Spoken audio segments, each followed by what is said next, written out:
Everything the media and government are doing right now reminds me of a sequence of scenes during the movie Star Wars: Revenge of the Sith, when Emperor Palpatine comes out and says, Commander Kennedy, the time has come. Execute Order 66. Yes, my lord. The moment he says this, the stormtroopers, who were originally fighting alongside the Jedi Knights against the bad guys, suddenly do an about turn and start betraying the Jedis. And as the Jedis find themselves being blindsided and killed off one by one, the Emperor gives one last order for the stormtroopers to take out the Great Master Jedi Yoda as well. But Yoda, who has the ability to see past deception, does a swift maneuver and skillfully takes down the stormtroopers who are just about to get to him. And if we relate this to what's happening today with this virus, one could argue that the government and news media, they are the stormtroopers who have just been given Order 66, while we are the Jedi. So we need to start giving people more and more reasons why they shouldn't automatically trust their media and government. And to do this, we need to provide real-life examples, and for decades now the government have been involved in one pretty big scam, and that scam is called the Obesity Scam. And Bob feels it's important to show you this scam because if they can deceive and manipulate us into doing something unhealthy for many years without telling us, is it really wise for us to give them even more powers and more tools over us, when they already have a history of abusing our health for wealth? So when they come out and tell us that something is safe, can we really trust them when they're already betraying us? Bob is about to walk you through this obesity scam and basically reveal how for the last 40 years or so, the government and food industry, among others, have been able to get away with scamming us while making us think that we're the ones to blame for it.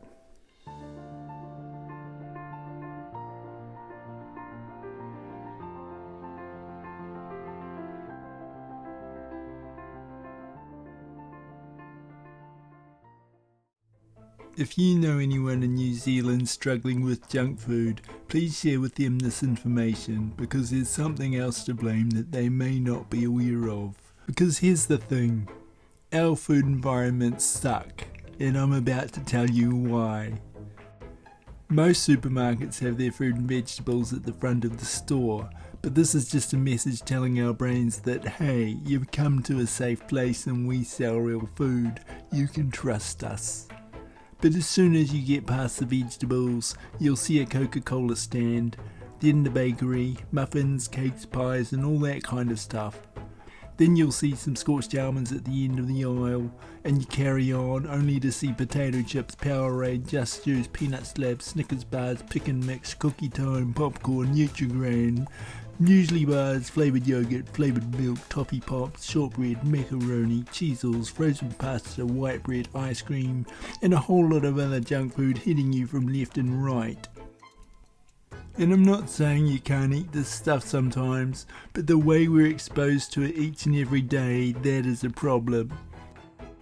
The problem, even if you resist all this stuff, is that your mind is being softened to the idea of eating unhealthy food. It's being softened to look at unhealthy food as normal, which means you're gonna buy it. And the reason for this is because you're being shown junk food again and again inside of a place that you think is safe to buy your food. So while you may resist the Coke, the cake and the scorched almonds on this day, you'll probably buy something less obvious but still unhealthy, like a packet of biscuits, a fruit drink or a frozen pasta. This is how it works, people, and this is why obesity is still getting worse in this country despite all the flaky programs they sponsor to make it look like they give a damn. Pack and Save, Countdown and New World. These places are dangerous by nature because they're a hub for thousands of New Zealand businesses that rely on people to consume in order for their profits to meet expectations. The government won't act against something that threatens our economy, and our increasing obesity rates add weight to this argument, no pun intended. They argue that it's us who have to be personally responsible and that it is we the people who have to educate ourselves on healthy eating. But what they're not sharing with us are the tricks and tactics that are being used to manipulate us. And what they're not openly admitting is that they need us to overconsume for the sake of their economy. They need us to be unhappy, unhealthy and uninformed all the time.